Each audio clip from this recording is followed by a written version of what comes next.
kalau ada orang menyebutkan tentang Nabi dan memerintahkan untuk ikut Nabi, mereka mengatakan apa mas? Fi jami'i ahwalihi, agar dia mengikuti sunnah Rasul dalam setiap keadaannya, tingkah lakunya, dalam seluruh halnya. Mereka katakan apa? Dhammuhu, celahlah dia. Nafiru anhu, bikin orang-orang lari dari dia. Watabra'u minhu, berlepaslah diri dari mereka, dari dia. Adilluhu, hinakan dia. Wa ahinuhu, rendahkan dia. Dan ikhwan, sampai kepada satu tingkatan persis yang dikatakan oleh Abdullah ibnu Mas'ud, sayati 'alan nasi zamanun al-mu'minu adzallu minal amah, akan datang suatu zaman orang mukmin hidup seperti budak belia.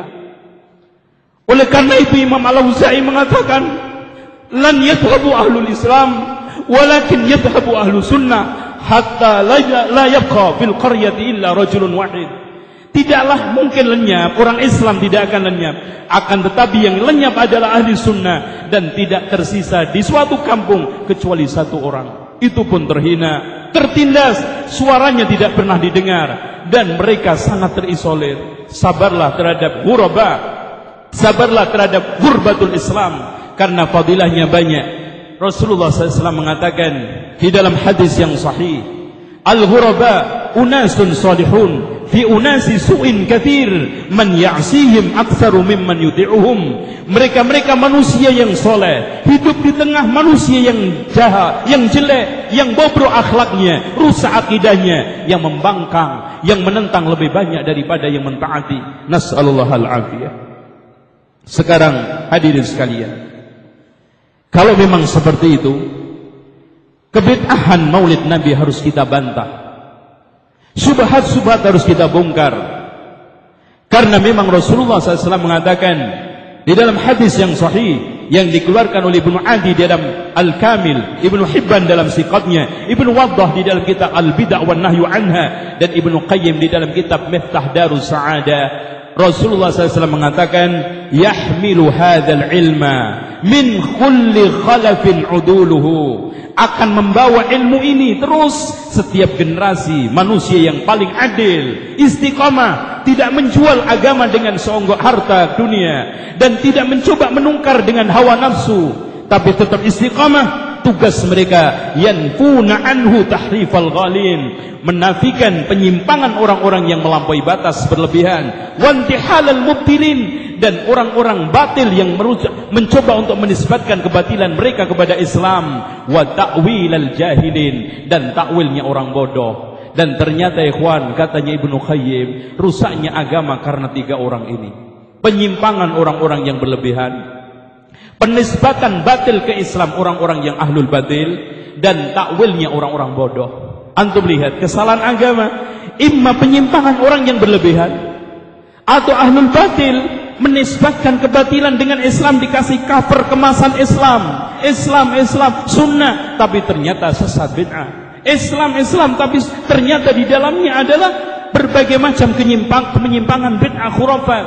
Begitu juga orang bodoh, kalau memang tidak punya ilmu, mau menyomot ayat, nyomot hadis, yang laku apa mas? Takwil batilnya. Makanya mereka ambil ayat, ambil hadis rampangan, sehingga tidak aneh kalau mereka mendukung bid'ah dengan ayat. Tapi tolong waspadai, mereka yang digedekan takwilnya, yang mereka gedekan tafsirnya, tafsir menurut versi mereka. Karena aslinya mas, seluruh kebid'ahan tidak bisa didukung dengan dalil yang sahih, hanya bisa didukung dengan hadis yang maudhu' atau dhaif.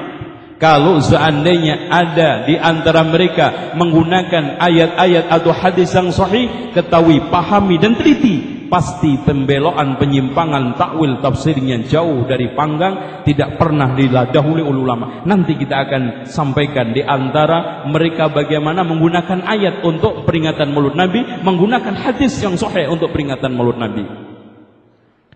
Dan ya ikhwan, perlu diketahui, Yahya ibnu Yahya mengatakan, adzabu anis sunnah afdalul jihad, membela sunnah termasuk jihad yang paling utama. Maka dari ini Syekhul Islam Ibnu Taimiyah menyimpulkan, membela sunnah termasuk bagian dari jihad, dan orang yang menegakkan, menebarkan sunnah termasuk mujahid.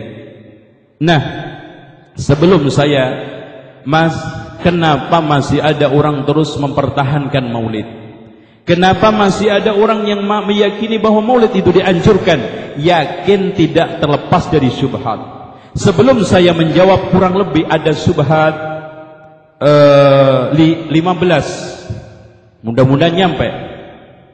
Saya akan ceritakan sejarah maulid Nabi, karena ini penting. Karena ada sebagian orang yang dengan enaknya mengatakan yang mengadakan maulid Nabi kan Salahuddin, tapi dia tanpa sadar Salahuddin itu hidup kapan? Masa ada sunnah susulan zaman Salahuddin? Oke, kalau sekarang mereka tetap bersikukuh, mari kita kupas tuntas sejarah yang sebenarnya. Siapa yang melahirkan, siapa yang punya ide dan mengawali maulid Nabi. Disebutkan di dalam beberapa kitab, di antaranya kitab Syekh Ismail Al-Ansari, ya, termasuk bantahan terhadap kitab-kitab yang syubhatnya Muhammad Alwi Al-Maliki dan juga Abdullah Mani, menegaskan bahwa yang pertama kali mengadakan peringatan maulid Nabi adalah Al-Mu'izz li dinillah, salah seorang raja Fatimiyah, yaitu Daulah Fatimiyah Syiah Qaramithah, yang telah berhasil dengan sukses mencuri Hajar Aswad 22 tahun pada tahun 361. Awalnya mereka mengumpulkan ulama, qadi, menteri untuk mengadakan acara ihtifal maulid ini di Al-Azhar, Masjid Al-Azhar, masjid yang sekarang ini menjadi Universitas Al-Azhar. Kemudian hadirin sekalian, mereka menyiapkan makanan, bahkan ada makanan yang jumlahnya berapa? 19 lempeng. Itu